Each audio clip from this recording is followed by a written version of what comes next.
ለመገጣጠሚያ ህመም የሚሆን ፍጹም ምርጥ ቫይታሚን ላሳያችሁ። ይህ ቫይታሚን ዲ አይደለም።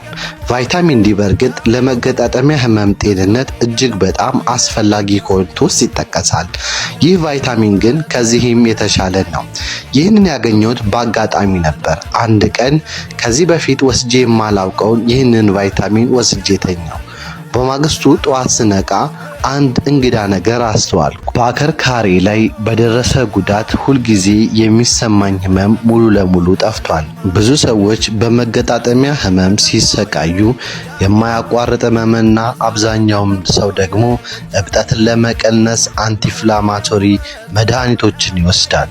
ችግሩ ግን እነዚህ መድኃኒቶች ለጨጓራ ህመም እንደዚሁም ደግሞ ለኩላሊት ችግር ሊያጋልጡን ይችላሉ። ስቴሮይድን የምትወስዱ ከሆነ ደግሞ የሰውነታቸውን የበሽታ የመከላከል አቅም ሊያዳክም ይችላል። ታዲያ እነዚህ ሁሉ የጎንዮሽ ጉዳቶች የሌሉበት የምንወስደው ነገር አለን ብላችሁ ከጠየቃችሁ መልሱ አዎ ነው።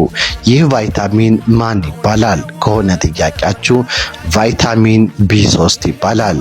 ቫይታሚን ቢ3 ለዚህ እጅግ በጣም ታላቅ መፍትሄ ነው።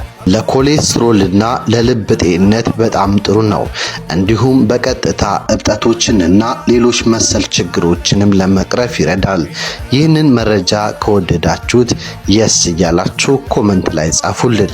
እንዲሁም ደግሞ ቫይታሚን ቢ3 ጨምሮ መልቲ ቫይታሚን መልቲ ሚነራል የሆነውን ሁሉን አጠቃላይ ለጤናችን ጠቃሚ የሆነውን ንጥረ ነገር በሱፐር ፉድ ስፓይሮልና ውስጥ እናገኛለን።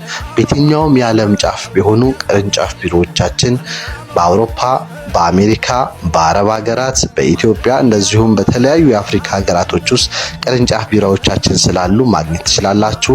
ያሉበትን ሀገርና የገጠሙትን የጤና ችግር በዋትስአፕ ላይ ላኩልን። ከቅርንጫፍ ቢሮዎቻችን ምርቶቻችንን ማግኘት ትችላላችሁ። ፎሎ በማድረግ ቤተሰብ ይሁኑን። ቀጣይ ደግሞ እጅግ በጣም ለጤናችን ጠቃሚ የሆኑ የጤና ጽንሰ ሀሳቦችን ሼር እናደርጋቸዋለን።